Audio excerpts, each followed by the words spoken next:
오늘의 주요 뉴스입니다. 라파엘 그로시 IAEA 사무총장이 다음 달 초 일본을 방문해서 후쿠시마 오염수 관련 최종 보고서를 전달하는 방안이 조율 중인 것으로 전해졌습니다. 일본은 IAEA 보고서 내용을 감안해서 오염수 방출 시기를 최종 판단할 것으로 보입니다. 최근 들어 국내 곳곳에 낙뢰와 우박이 잇따르는 가운데 충남 예산에서 회오리 바람이 발생했습니다. 당분간은 불안정한 대기로 인해 이 같은 낯선 기상 현상이 자주 관측될 것으로 기상당국은 전망했습니다. 올여름 예상되는 역대급 장마에 대비해 빗물을 도로 아래로 흘려보내는 빗물바지를 청소하는 캠페인이 이어지고 있습니다. 구멍이 막혀 제 기능을 못하는 빗물바지는 지난해 서울 곳곳에서 발생한 침수 사고의 큰 원인으로 지목되고 있습니다. 지난 4월 발생한 강릉 산불은 강풍에 부러진 나무로 인해서 전선이 끊어져 발생했다는 국가수 감정 결과가 나왔습니다. 강릉 산불 비상대책위원회는 한국전력공사를 상대로 손해배상 청구 소송을 준비하고 있는데 한전은 반박하고 있습니다. 챗 GPT와 같은 인공지능 서비스가 등장하면서 기존 그래픽 처리 장치보다 효율이 우수한 인공지능 반도체 수요가 급증하고 있습니다. 아직은 적절한 인공지능 반도체가 개발되지 않은 상황이라서 이번 기회가 시스템 반도체 도약이 절실한 한국 기업에는 도약의 적기라는 분석도 나오고 있습니다.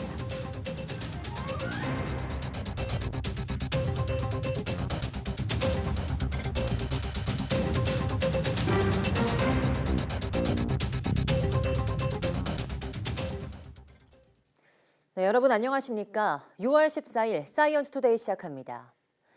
일본 후쿠시마 제1원전 오염수 방류를 둘러싼 최종 평가 보고서를 낼 예정인 국제원자력기구 IAEA의 라파엘 그로시 사무총장이 다음 달 초 일본을 방문하는 방안이 조율되고 있는 것으로 전해졌습니다. NHK는 복수의 일본 정부 관계자를 인용해서 그로시 사무총장이 다음 달 초 일본을 찾아 기시다 후미오 일본 총리에게 보고서를 전달하는 방안을 조율 중이라고 보도했습니다. NHK는 기시다 총리가 그로시 사무국장과 만난 뒤 IAEA 보고서 내용을 감안해서 오염수 방출 개시 시기를 최종적으로 판단할 것으로 보인다고 전했습니다. 그로시 사무국장은 방일 기간 후쿠시마 제1원전과 아오모리현의 사용후 해결료 재처리 공장 등을 시찰하는 일정도 검토하고 있는 것으로 전해졌습니다. 필리핀의 대표적인 활화산인 마yon 화산에서 용암이 흘러내리기 시작했습니다. AP통신에 따르면 마yon 화산은 11일 밤부터 폭발 활동이 감지되는 가운데 용암을 분출했습니다. AP통신은 어제까지 주민 13,000명 이상이 대피했으며 젖소 등 가축도 대거 안전지대로 이동했다고 밝혔습니다. 필리핀 화산지진연구소는 지난 8일 마yon 화산 폭발 경보를 3단계로 상향 조정하면서 반경 6km 내 주민 대피와 비행 금지령을 내렸습니다. 필리핀 중부 알바이주에 있는 마yon 화산은 높이 2,462m로 필리핀에서 분출이 가장 잦은 24개 활화산 중 하나입니다. 마yon 화산은 지난 400년간 50여 차례 폭발했는데 1841년 대폭발 당시에는 용암이 인근 마을을 휩쓸면서 1,200명이 사망했습니다. 가장 최근은 2018년 폭발로 당시 수만 명이 대피했습니다. 미국 텍사스주 프리포트 해변에 수만 마리의 물고기가 떼죽음을 당한 채 밀려왔다고 현지 언론이 전했습니다. 멕시코만 바다에 접한 이 해안가에는 최근 기온이 33도까지 오르면서 죽은 물고기들이 쌓이기 시작했습니다.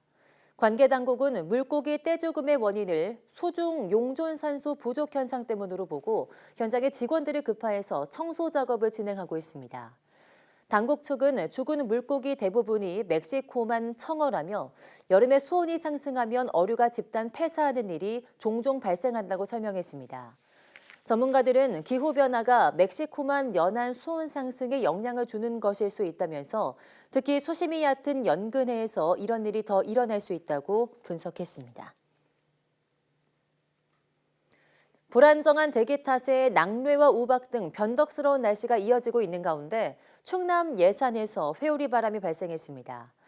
곧바로 소멸했어도 적지 않은 피해를 남겼는데 당분간 날씨의 변덕이 심할 것으로 예보돼 주의가 필요합니다.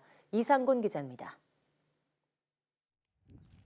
흙먼지가 바람을 타고 회오리치며 하늘로 솟구칩니다.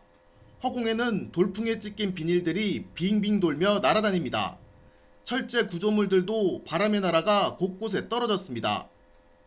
지난 10일 오후 3시쯤 충남 예산군 응북면에서 갑자기 회오리 바람이 만들어졌습니다.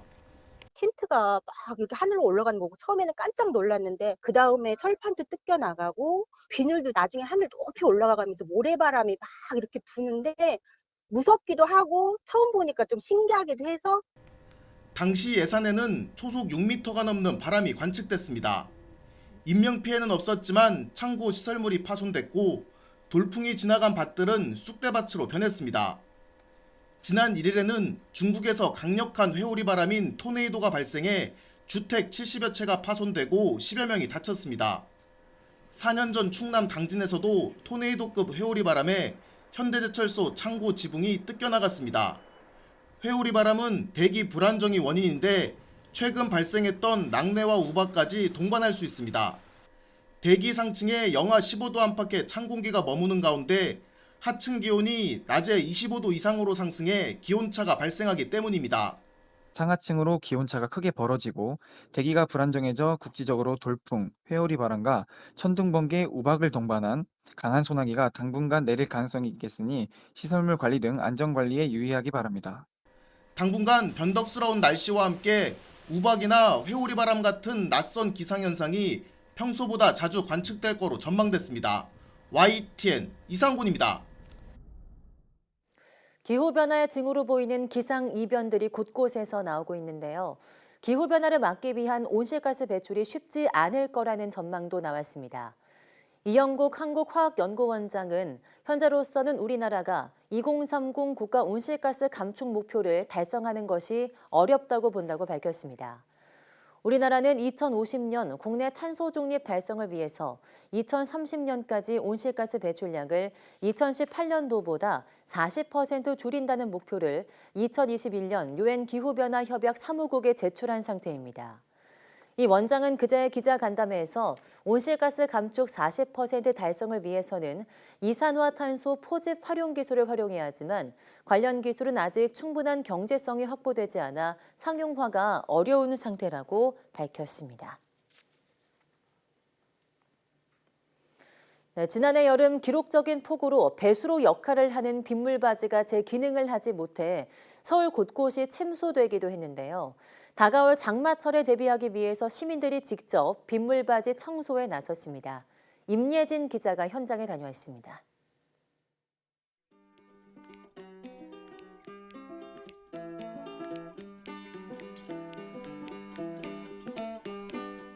빨간 조끼를 맞춰 입은 자원봉사자들이 손마다 집게와 비닐봉지를 들고 쓰레기 줍기에 한창입니다.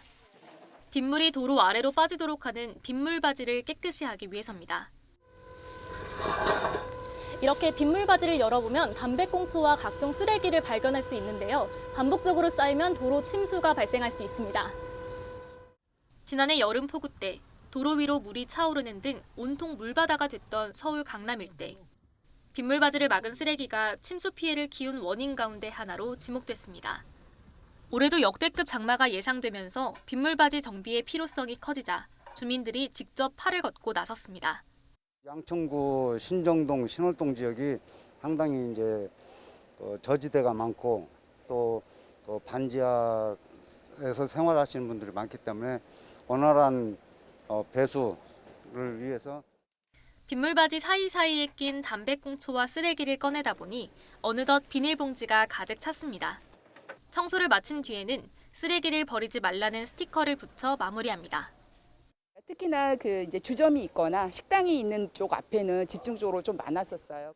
흙들도 많이 고여 있었고 칸칸이 창살마다 오래된 퇴적물들이 좀 많아서 이거를 우리가 안 했더라면 참 위험한 상황이었겠구나 하는 생각들을 했습니다.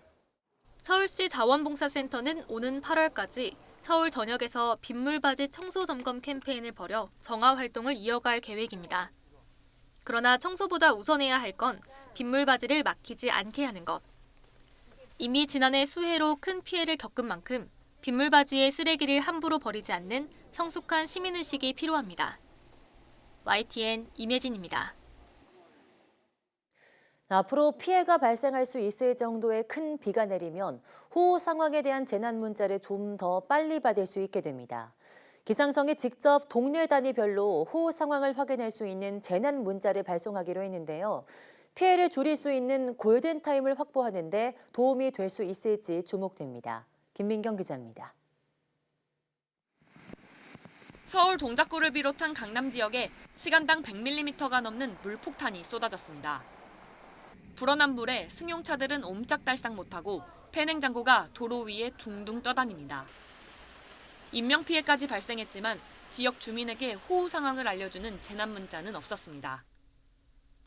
현재 호우 관련 재난 문자 시스템은 기상청 특보를 바탕으로 지자체나 행정안전부에서 판단해 발령합니다. 따라서 현재 상황보다 무척 늦어지거나 심각성을 인식하지 못해 문자 발송을 하지 않는 경우가 많았습니다. 지역에 대해서 강우 예보를 가장 잘 할 수 있는 건 기상청이기 때문에 기상정보와 같은 원시 정보는 기상청에서 빨리 반려를 하고요. 그 다음에는 침수 정보와 같이 가공된 정보들은 행정안전부나 지자체에서 발령을 하면. 하지만 올여름부터는 상황이 바뀝니다. 1시간 동안 50mm가 넘는 비가 오거나 3시간 강우량이 90mm를 넘으면 기상청이 직접 재난 문자를 발송합니다. 문자 내용도 호우 현황과 함께 레이더 영상을 확인할 수 있는 링크도 함께 제공합니다. 레이더와 지상 기상 관측 장비를 기반으로 극한 호우가 발생했을 시 해당 읍면동에 계신 분들께 기상청에서 직접 알림을 동반한 긴급 재난 문자를 송출하게 됩니다. 예보관이 호우 상황을 보면서 직접 재난 문자를 발송하고 24시간 근무라 사각 시간대도 없습니다. 기상청은 호우 재난 문자를 올여름 수도권부터 시범 운영한 뒤 내년에는 전국으로 확대한다는 계획입니다. 시간당 50mm, 3시간에 90mm의 폭우가 쏟아지면 도심 지역이라도 피해가 발생할 수밖에 없는 조건입니다. 호우 초기에 동네별로 재난 문자를 받아볼 수 있다면 대피하거나 피해를 줄일 수 있는 골든타임을 확보할 수 있습니다. YTN 김민경입니다. 지난 4월 강원도 강릉에서 발생한 산불은 강풍에 부러진 나무로 인해 전선이 끊어진 것이 원인이라는 국립과학수사연구원 감정 결과가 나왔습니다. 경찰로부터 사건을 넘겨받은 강릉시 산림특별사법경찰은 국과수 감정 결과와 한국산불방지기술협회 감식 결과 등을 토대로 한국전력공사의 과실 여부를 조사할 방침입니다. 강릉산불 비상대책위원회는 전선 관리를 소홀히 한 책임이 있다며 한전을 상대로 손해배상 청구 소송을 준비하고 있습니다. 이에 대해 한전 측은 전신주 하자로 인해 강풍에 전선이 끊어져 발생한 2019년 고성 산불과 10m가량 떨어진 나무에 강풍이 불어지면서 전선을 덮친 강릉 산불의 원인이 다르다고 맞서고 있습니다. 여름철 물놀이 할 때는 자외선 차단제가 물에 계속 씻겨나갈 수밖에 없으므로 내수성 제품을 2시간마다 덧발라야 자외선 차단 효과가 유지된다고 보건당국이 강조했습니다. 식품의약품안전처는 여름철을 맞아 올바른 자외선 차단제 사용법과 주의사항을 안내했습니다. 자외선 차단제를 고를 때는 우선 식약처에서 자외선 차단 효과를 인정한 기능성 화장품 표시가 있는지 확인하고 사용 목적에 따라 적절한 SPF와 PA 제품인지 봐야 합니다. SPF는 자외선 B 차단 효과를, PA는 자외선 A 차단 효과를 나타내는 등급입니다. 자외선 A는 오존층에 흡수가 안 되고 유리창을 통과할 수 있으며 자외선 B는 대부분 오존층에 흡수되고 유리창을 통과하지 못합니다. SPF 지수는 숫자가 높을수록 PA 등급은 플러스 표시가 많을수록 자외선 차단 효과가 좋은 제품입니다. 그러나 차단 효과가 강력하면 피부가 민감하게 반응할 수 있으므로 노출 예상 시간, 자외선 강도 등 상황에 따라 적절한 제품을 선택해야 합니다.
대화형 인공지능 서비스인 챗GPT가 나오면서 많은 양의 데이터를 짧은 시간 안에 처리하는 GPU, 즉 그래픽 처리 장치가 주목받고 있습니다.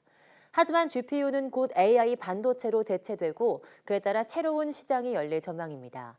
시스템 반도체 도약이 절실한 우리에게 좋은 기회입니다. 보도에 박홍구 기자입니다.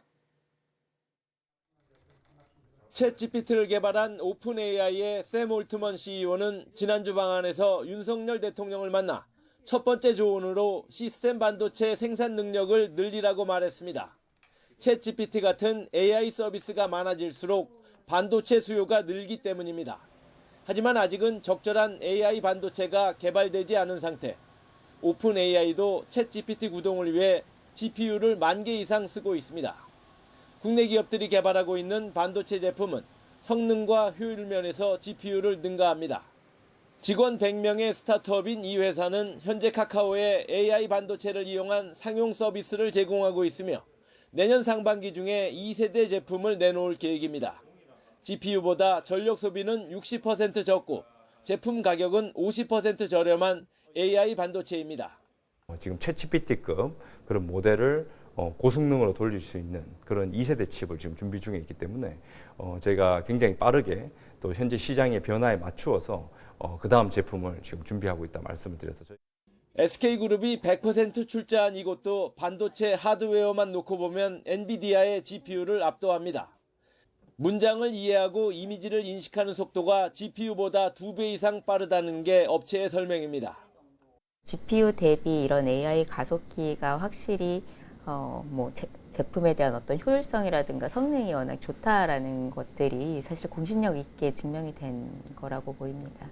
이 밖에 KT에서 300억 원을 출자한 스타트업도 5나노 AI 반도체를 출시해서 본격적인 상용 서비스를 준비하고 있습니다. 하지만 AI 반도체의 성능은 하드웨어 자체보다는 제품을 구동하는 소프트웨어 능력에 따라 좌우됩니다. 엔비디아의 GPU 역시 쿠다라고 불리는 소프트웨어가 경쟁력의 원천입니다.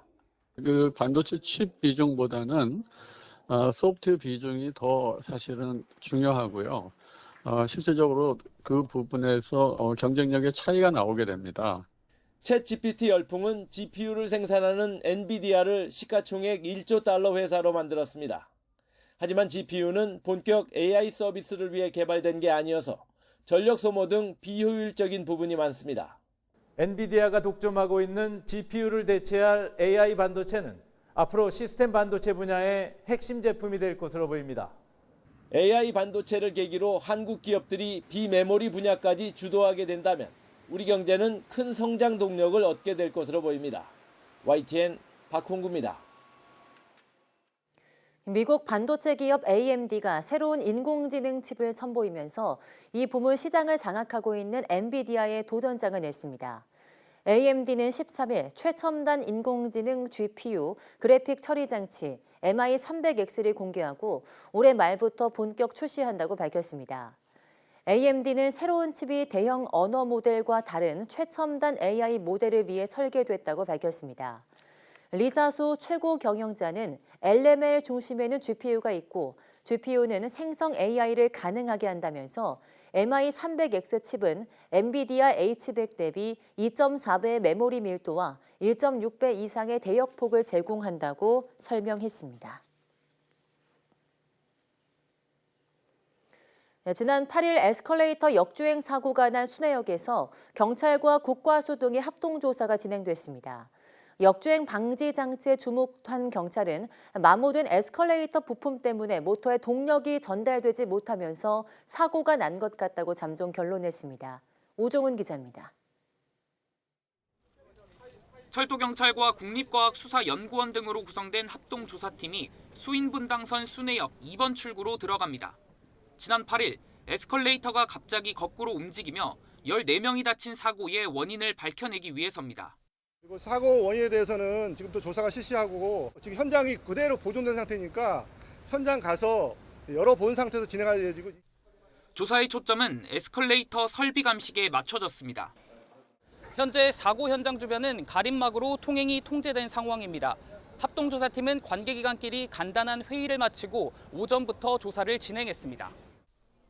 경찰은 지난 2013년 수인 분당선 야탐역에 에스컬레이터 역주행 사고 이후 설치가 의무화됐지만 사고 때 제대로 작동하지 않은 역주행 방지 보조 브레이크에 주목했습니다. 조사가 시작된 지 7시간 만에 경찰은 보조 브레이크가 작동하지 않은 것은 내부 부품이 닳았기 때문이라고 잠정 결론 냈습니다. 모터와 감속기를 잇는 연결구가 마모되면서 에스컬레이터 위쪽에 설치된 보조 브레이크까지 동력이 전달되지 못했다는 겁니다. 여기에 승객들의 하중까지 겹치며 역주행한 것 같다고 봤습니다. 하지만 지난해 한국승강기안전공단의 연간 검사와 지난달 사설 유지보수 업체의 점검에서는 모두 이상이 없다는 판정이 나왔습니다.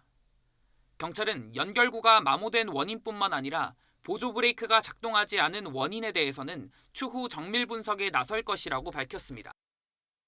경찰의 정밀 분석 결과는 최대 2개월, 책임자 입건까지 길게는 1년 정도 걸릴 전망입니다. 코레일은 사고 당일 수내역에 있는 다른 에스컬레이터 6대를 점검한 결과 역주행 방지 장치 등엔 문제가 없는 것으로 나타났다고 밝혔습니다. 다만 시민들의 불안감을 해소하기 위해 내년까지 수내역 전체 에스컬레이터를 조기 교체하고 비슷한 시기 설치된 다른 역사의 에스컬레이터도 특별 점검하기로 했습니다. YTN 우종훈입니다.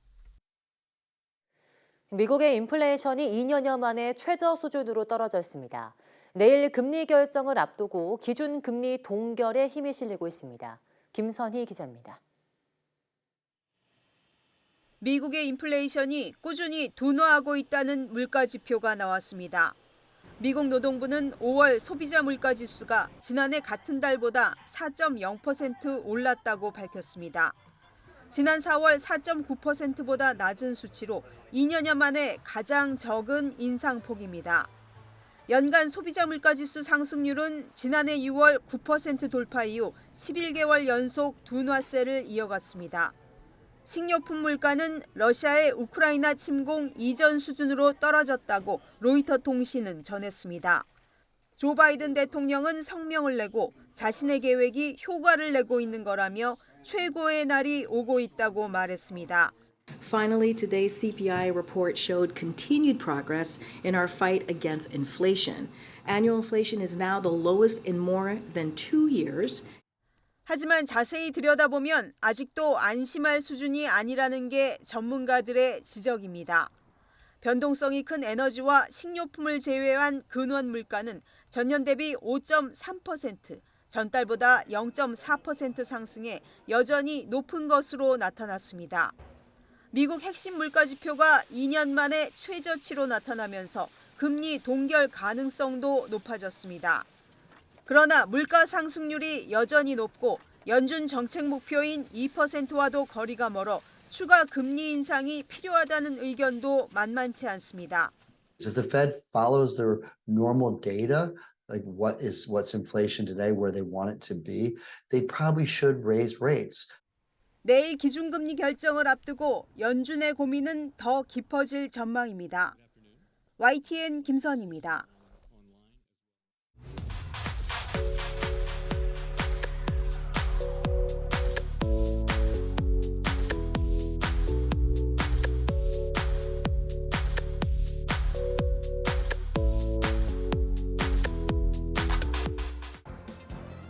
자외선으로부터 눈을 보호해주고 패션도 완성시켜주는 일석이조의 아이템으로 많은 사랑을 받고 있는 선글라스. 강렬한 햇볕이 내리쬐는 요즘 같은 때 더욱 찾는 분들이 많아지는데요. 오늘 오후 사이언스 투데이 과톡에서는 여름철에 없어선 안 될 선글라스의 기원은 언제 어디서부터 시작됐는지 알아보겠습니다. 많은 시청 바랍니다. 함께해 주신 여러분 고맙습니다.